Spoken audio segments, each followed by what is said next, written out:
One of my earliest memories from grade school was in first or second grade when Sister was teaching us how to tell time with the big hand on the minutes and the little hand on the hours. Of course, Sister never missed an opportunity to connect whatever she was teaching with our Catholic faith. So she had us connect each of the numbers on the clock with something from the Catechism. There is one God. Jesus is both human and divine. There are three persons in the one God, 4 Gospels, 5 books to open the Old Testament, what I later learned was called the Torah, the 6 precepts of the Church, the 7 sacraments, and the 8 Beatitudes. Now that was a word I had never heard before. And I was happy when Sister explained how these 8 statements were at the heart of the Sermon on the Mount.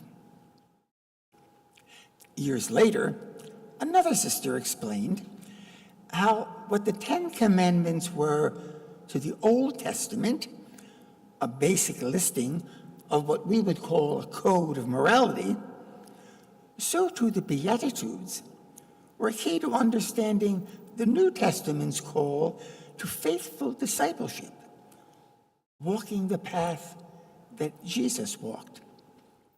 And so it's not an accident that as Moses received the 10 Commandments on a mountain, so too Jesus, the new Moses, also gives his sermon on a mount. Parenthetically, did you ever wonder why there are 10 commandments? The best answer that I have ever run across is the suggestion that since these were presented when relatively few people could read and write, the 10 corresponded to our 10 fingers, and so could easily be memorized. As for the basic difference between the 10 Commandments and the 8 Beatitudes, the former is very much about doing and not doing, where the latter speak more to values and attitudes. A suggestion which matches what our Father Francis Dorff, who often preached from this pulpit, meant when he suggested that Christianity is fundamentally about living from the inside out. One final attempt to understand what the Beatitudes are as a whole. There is the simple but powerful suggestion that they are a description of not just what Jesus taught, but how Jesus lived. He was poor in spirit, hungered for righteousness, meek and merciful, a peacemaker, and maybe most of all, pure in heart, as the traditional translation would say. Pure in heart. But again, it's worth noting that this beatitude is not about the 6th commandment, rather pure in the sense of pure sugar or pure gold, not diluted in any way, single-minded, and so undistracted from doing the will of the one who sent him. Following this overview, there isn't time to go through each of the 8 Beatitudes, so I'd like to look more closely at just the first one. Blessed are the poor in spirit, for theirs is the kingdom of heaven. Notice the words poor in spirit. You'll remember that the Beatitudes are recorded twice in the New Testament.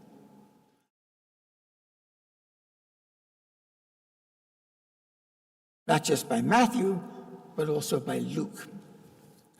Scripture scholars find it noteworthy that in Luke, the text simply says, "Blessed are the poor," plain and simple, no qualifiers. One sarcastic 19th century commentator suggested that here, with Matthew's poor in spirit, already the teaching of Jesus is being watered down. By contrast, modern scholarship would simply point out how Luke's gospel, with its special concern with the poor, the lowly, the marginalized, is best described by the Italian poet Dante, and he called Luke the gospel of God's compassion. The easiest way to confirm Dante's description is to turn to the two most famous parables in the New Testament, the Good Samaritan and the prodigal son, better called the prodigal father, who was extravagant with his mercy. Both are only in Luke. Similarly, there is the healing of the 10 lepers, the rich man and Lazarus, the Pharisee and the publican.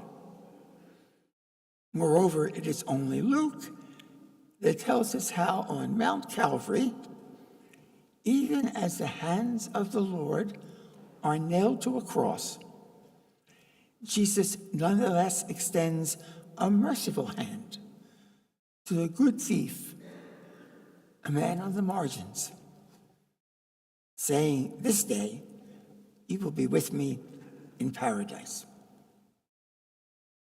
I believe John the 23rd was the first pope to use the phrase coined in Latin America, where breaking with centuries, when the church had aligned itself mostly with the Spanish conquistadors, liberation theologians in Latin America began speaking of the preferential option for the poor. More recently, this is a phrase used often by Pope Francis and Pope Leo XIV.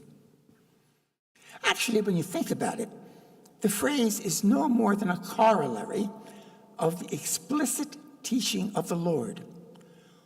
What you have done for the least of your brothers and sisters, you have done unto me. When we Dalesford Norbertines went to St. Norbert College in De Pere, Wisconsin, we all had to take a speech course. The professor, who was from Louisiana and made no attempt to disguise his southern accent, taught us that when you give a talk, these were the days when seminarians were called frater, the Latin word for brother. So Dr. Mogan said often, "Frater, always begin by telling people what you want to say, then say it, and finally tell them what you said." For me, at least, that advice is not too far from another piece of wisdom. The most important thing is to keep the most important thing the most important thing. Well, at the heart of social teaching, with its commitment to the preferential option for the poor, is the insistence that people, believers, must always stand with those on the margins, those whom others would reject. We are to embrace. Clearly, in our world today, that speaks directly to the issue of immigrants and refugees.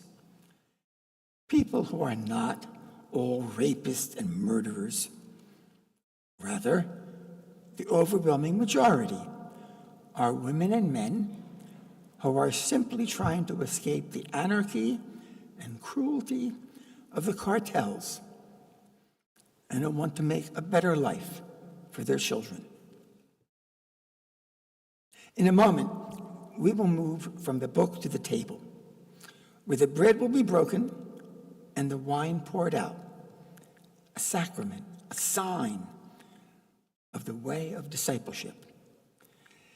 That as bread and wine pass over into the body and blood of Christ, this real presence may feed us that we might become more of our best selves, and so do our part to break ourselves open and pour ourselves out, that the kingdom might come just a little closer this day.